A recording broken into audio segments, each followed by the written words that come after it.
Bom dia, boa tarde, boa noite. 10º comentário de Ellen White sobre a lição da escola sabatina dos adultos.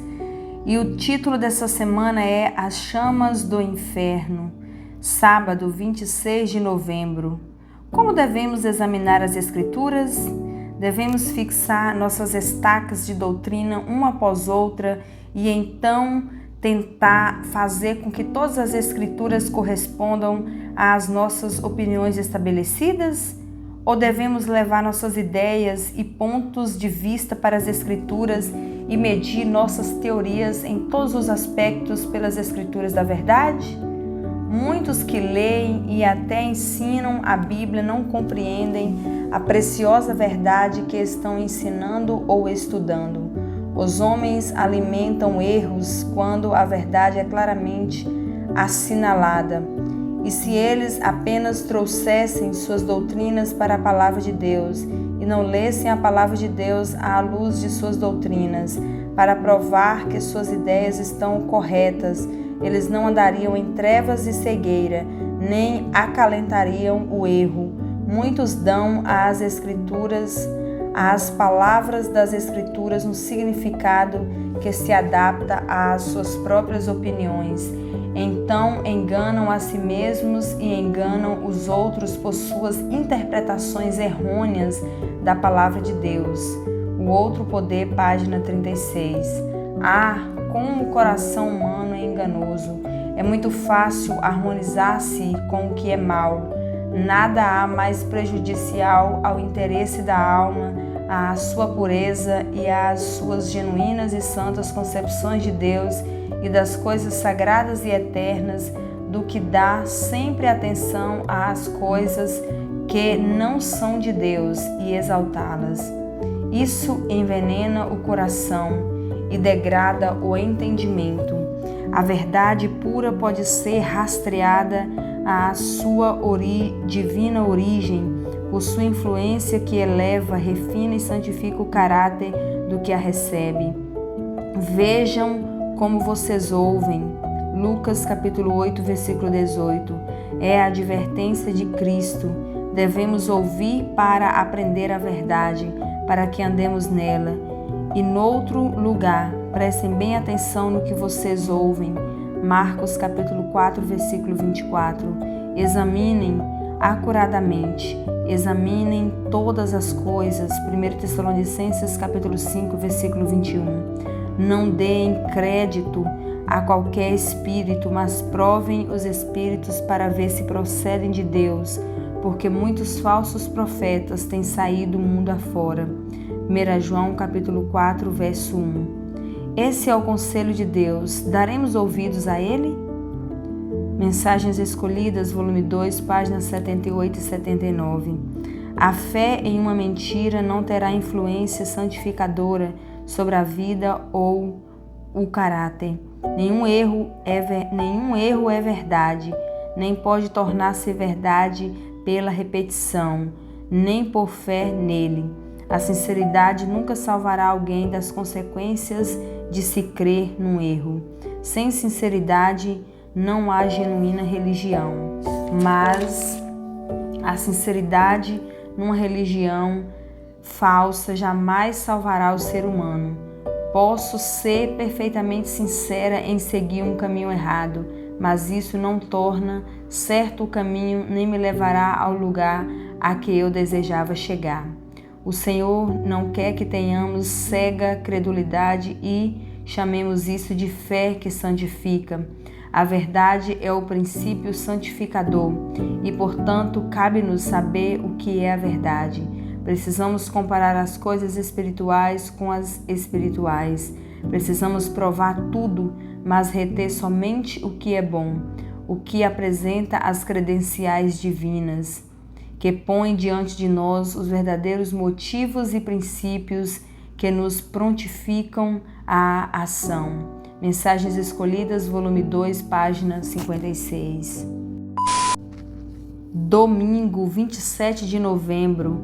Vermes imortais? Com Satanás à sua frente, a multidão se põe em movimento. Reis e guerreiros seguem imediatamente após Satanás e as multidões vêm a seguir em companhias.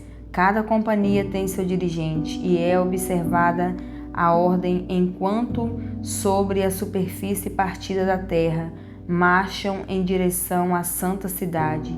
Jesus fecha as portas da cidade e esse vasto exército a cerca e dispõe-se para a batalha, esperando um conflito terrível.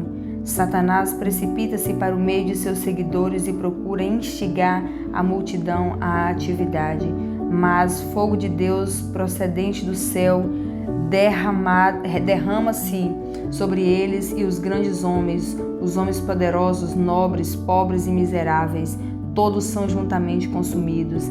Vi que alguns foram destruídos rapidamente, enquanto outros sofreram mais tempo. Foram castigados segundo as ações feitas no corpo. Alguns ficaram muitos dias a consumir-se, e enquanto havia uma parte deles a ser consumida, permanecia toda a sensação do sofrimento.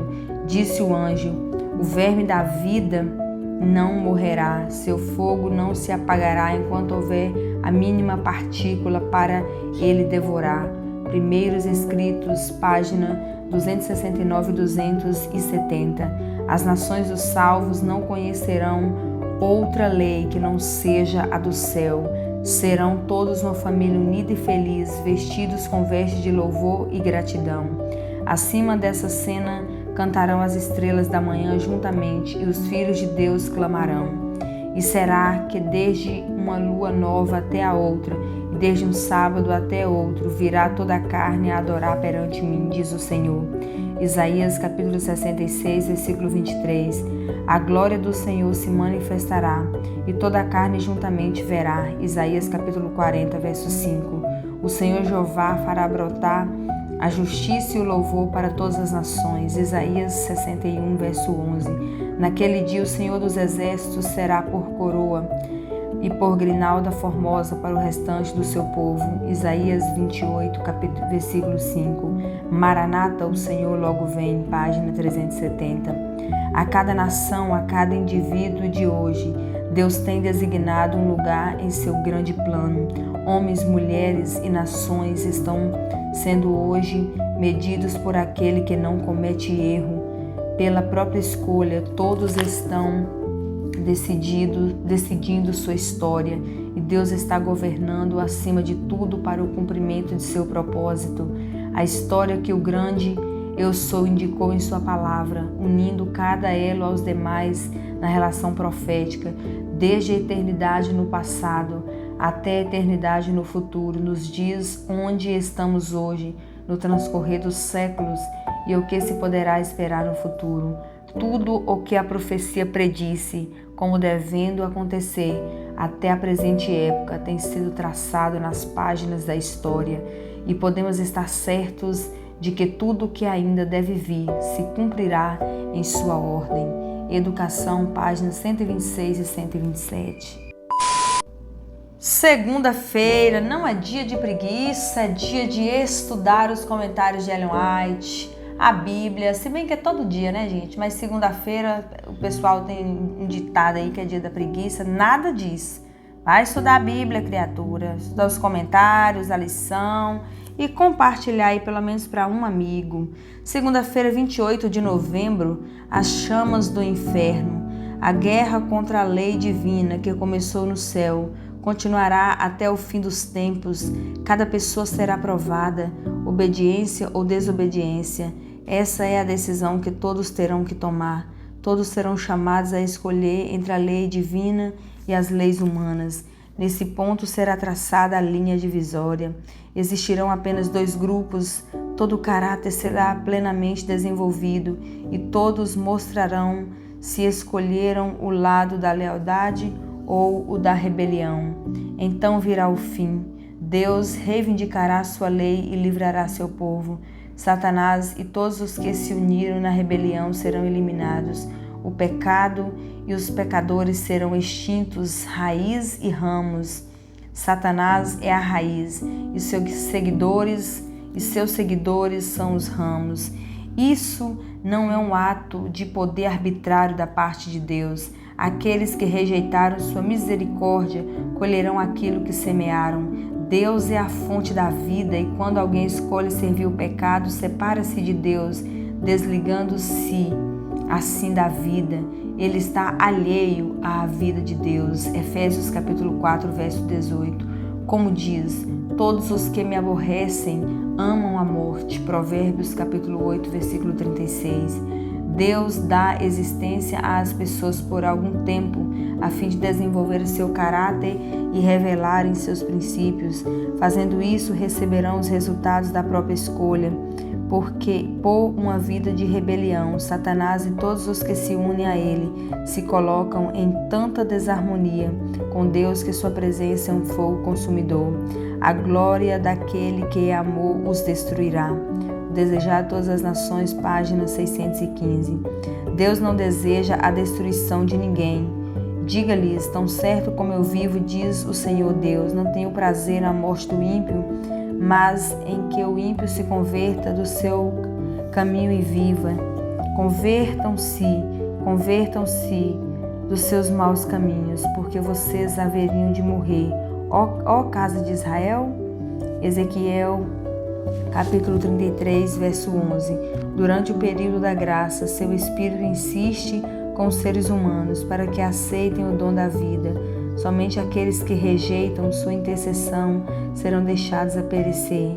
Deus declarou que o pecado precisa ser destruído como um mal nocivo ao universo. Aqueles que se atêm ao pecado perecerão quando ele for destruído. Parábolas de Jesus, páginas 66 e 67. Deus é cheio de amor e abundante em misericórdia, mas de modo algum inocentará os que negligenciam a grande salvação por ele provida. Os longevos antediluvianos foram varridos da terra por haverem anulado a lei divina. Deus não trará novamente águas dos céus em cima e de debaixo da terra, como armas na destruição do mundo. Mas quando então a sua vingança for derramada contra os que desprezam sua autoridade, eles serão destruídos por fogo oculto nas entranhas da terra. Despertado à intensa atividade pelos fogos descidos do céu, então da terra purificada se erguerá um cântico de louvor. Ao que está sentado sobre o trono e ao Cordeiro sejam dadas as ações de graças e honra e glória e poder para todos sempre. Apocalipse capítulo 5, verso 13. Grandes e maravilhosas são as tuas obras, Senhor Deus Todo-Poderoso. Justos e verdadeiros são os teus caminhos, ó Rei dos santos. Apocalipse capítulo 15, verso 3. E todo aquele que pôs em primeiro lugar o tesouro celestial se unirá ao alegre e triunfante hino. Nossa Alta Vocação, página 250. Terça-feira, 29 de novembro, os santos no purgatório. Os séculos que se seguiram testemunharam um aumento constante dos erros nas doutrinas ensinadas por Roma. Mesmo antes do estabelecimento do papado, os ensinos dos filósofos pagãos haviam recebido atenção e exercido influência na igreja. Muitos que se diziam conversos ainda se apegavam aos dogmas de sua filosofia pagã, não somente continuando a estudá-los, mas estimulando outros a também fazê-lo, como meio de estenderem sua influência entre os pagãos.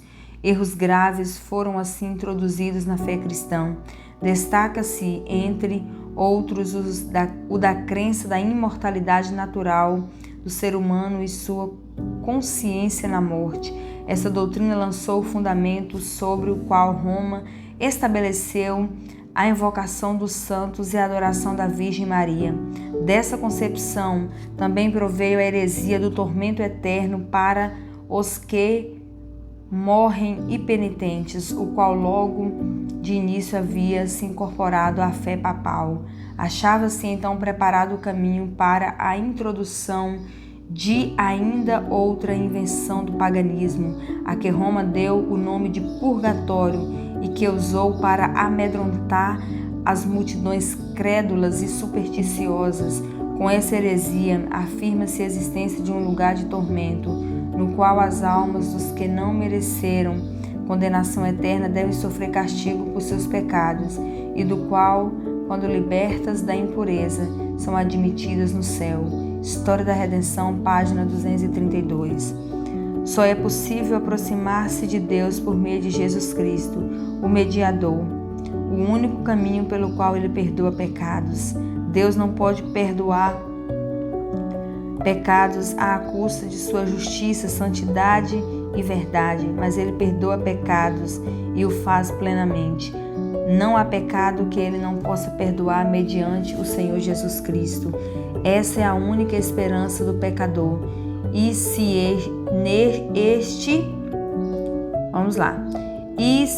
este nela se apoiar com fé sincera, pode estar certo do perdão pleno e livre. Há somente um meio acessível a todos, e através desse canal, o perdão rico e abundante aguarda o pecador penitente e contrito, e os mais graves pecados são perdoados. O incenso oferecido hoje pelos seres humanos, as missas realizadas em favor da libertação das almas do purgatório não valem nada diante de Deus. Todos os altares e sacrifícios, as tradições e invenções pelas quais as pessoas esperam alcançar a salvação são falácias. Nenhum sacrifício deve ser oferecido do lado de fora, pois o grande sumo sacerdote está realizando sua obra dentro do santuário. Nenhum príncipe ou monarca ousa entrar nesse recinto sagrado. Comentário Bíblico Adventista do Sétimo Dia, volume 7, página 1014 e 1015. Não há desculpa para ninguém tomar a posição de que não há mais verdade a ser revelada e que todas as nossas exposições às Escrituras são isentas de erros. O fato de certas doutrinas terem sido consideradas verdadeiras por muitos anos por nosso povo não é prova de que nossas ideias sejam infalíveis. A idade não transformará o erro em verdade, e a verdade tem a possibilidade de ser justa. Nenhuma doutrina verdadeira perderá nada por uma investigação cuidadosa. O Outro Poder, página 24. Quarta-feira, 30 de novembro, um paraíso com almas desencarnadas.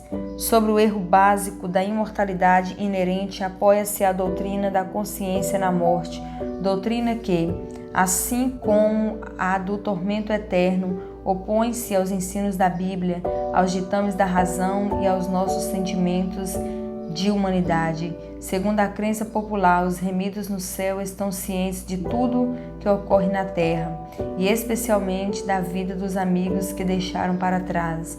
Mas como poderia ser fonte de felicidade para os mortos o fato de saber das dificuldades dos vivos, testemunhar os pecados cometidos por seus entes queridos e vê-los suportando todas as tristezas, decepções e angústias da vida?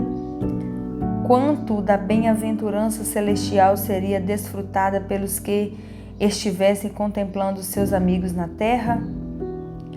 E quão revoltante é a crença de que, logo que o fôlego deixa o corpo, a alma do impenitente é entregue às chamas do inferno.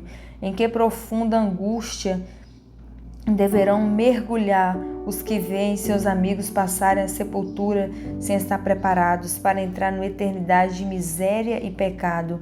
Muitos têm ficado loucos com esse inquietante pensamento. O que as Escrituras dizem em relação a essas coisas? Davi declarou que o ser humano, quando morre, não fica consciente. Sai-lhes o espírito e eles tornam ao pó. Nesse mesmo dia perecem os seus desígnios. Salmo 146, verso 4. Salomão deu o mesmo testemunho. Os vivos sabem que hão de morrer, mas os mortos não sabem de coisa nenhuma. Amor, ódio, inveja para eles já pereceram. Para sempre não têm eles parte em coisa alguma do que se faz debaixo do sol. Eclesiastes capítulo 9, versículos 5 e 6. Na sepultura para onde tu vais não há obra, nem indústria, nem ciência, nem sabedoria. no verso 10. E o grande conflito, página 454 e 455. Pedro falou: a respeito dele diz Davi: diante de mim via sempre o Senhor, porque está à minha direita, para que eu não seja abalado. Por isso se alegrou o meu coração e a minha língua exultou. Além disto, também a minha própria carne repousará em esperança, porque não deixarás a minha alma na morte, não permitirás que o teu santo veja corrupção. Atos capítulo 2, do versículo 25 ao 27. Aqui ele mostrou que Davi não podia estar falando em relação a si mesmo, mas sobre Jesus Cristo. Davi, como rei de Israel e também como profeta, tinha sido honrado por Deus de modo especial. Em visão profética, a vida futura e o ministério de Cristo lhes foram mostrados. Viu sua rejeição, julgamento, crucifixão, sepultamento, ressurreição e ascensão. Davi testificou que a alma de Cristo não seria deixada no inferno, a sepultura, nem sua carne veria corrupção. Pedro mostrou o cumprimento dessa profecia em Jesus de Nazaré. Deus realmente o havia ressuscitado do sepulcro antes que seu corpo visse corrupção, e agora ele era o ser exaltado no céu dos céus. História da Redenção, página 170. Quinta-feira, 1º de dezembro, a visão bíblica. Jesus ama os seres humanos e toma todas as providências para que a pessoa comprada por sangue tenha um novo nascimento, uma nova vida derivada de sua própria vida. Aquele que tem o Filho tem a vida, aquele que não tem o Filho de Deus não tem a vida. 1 João capítulo 5, verso 12. Os que creem em Cristo derivam seus motivos e a textura de seu caráter daquele em quem creem, filhos e filhas de Deus. Página 299. Jesus declarou: eu sou a ressurreição e a vida. Em Cristo, a vida original não emprestada, não derivada. Quem tem o Filho tem a vida. 1 João capítulo 5, verso 12. A divindade de Cristo é a certeza de vida eterna para o crente. Quem crê em mim, disse Jesus, ainda que esteja morto, viverá. E todo aquele que vive e crê em mim nunca morrerá. João capítulo 11, versículo 25 e 26. Para o crente, a morte não é senão de pouca importância.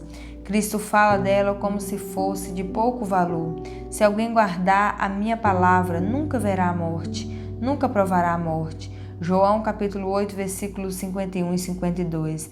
Para o cristão, a morte não é mais que um sono, um momento de silêncio e escuridão. A vida está escondida em Cristo, com Cristo em Deus, e quando Cristo, que é a nossa vida, se manifestar, então também vós vos manifestareis com Ele em glória. Colossenses capítulo 3, verso 4. Cristo se tornou uma mesma carne conosco a fim de que pudéssemos nos tornar um espírito com Ele. É em virtude dessa união que ressurgiremos do sepulcro, não somente como manifestação do poder de Cristo, mas porque mediante a fé sua vida se tornou nossa. Os que veem a Cristo em seu verdadeiro caráter e o recebem no coração têm a vida eterna. É por meio do Espírito que Cristo habita em nós. E o Espírito de Deus, recebido no coração pela fé, é o princípio da vida eterna. A fé pela qual eu vivo, página 187. Ninguém menos santo do que o unigênito do Pai poderia ter oferecido um sacrifício que fosse eficaz para purificar a todos, mesmo os mais pecadores e degradados, os que aceitam o Salvador como sua expiação e se tornam obedientes à lei do céu. Nada menos poderia ter restaurado o homem ao favor de Deus. Cristo deu a vida a fim de tornar possível a restauração do ser humano à imagem de Deus. É o poder de sua oração que une os homens na obediência à verdade. Para o coração que foi purificado, tudo está mudado. A transformação do caráter é o testemunho para o mundo de que Cristo habita no ser. O Espírito de Deus produz nova vida na alma, levando os pensamentos e os desejos à obediência à vontade de Cristo, e o homem interior é renovado segundo a imagem de Deus. Homens e mulheres fracos e falíveis mostram ao mundo que o poder remidor da graça faz com que o caráter falho se desenvolva em simetria e abundante fruto. A maravilhosa graça de Deus. Página 101. Sexta-feira, 2 de dezembro, estudo adicional sobre o erro básico da imortalidade inerente. Apoia-se a doutrina da consciência na morte, doutrina que, assim como a do tormento eterno, opõe-se aos ensinos da Bíblia, aos ditames da razão e aos nossos sentimentos de humanidade. Segundo a crença popular, os remidos no céu estão cientes de tudo o que ocorre na terra e especialmente da vida dos amigos que deixaram para trás. Mas como poderia ser fonte de felicidade para os mortos o fato de eles saberem das dificuldades dos vivos? E quão revoltante é a crença de que, logo que o fôlego deixa o corpo, a alma do impenitente é entregue às chamas do inferno, em que profunda angústia deverão mergulhar os que veem seus amigos passarem à sepultura sem estar preparados para entrar numa eternidade de miséria e pecado. O Grande Conflito, página 454 e 455. Que Deus te abençoe. Tenha um feliz sábado para você e sua família.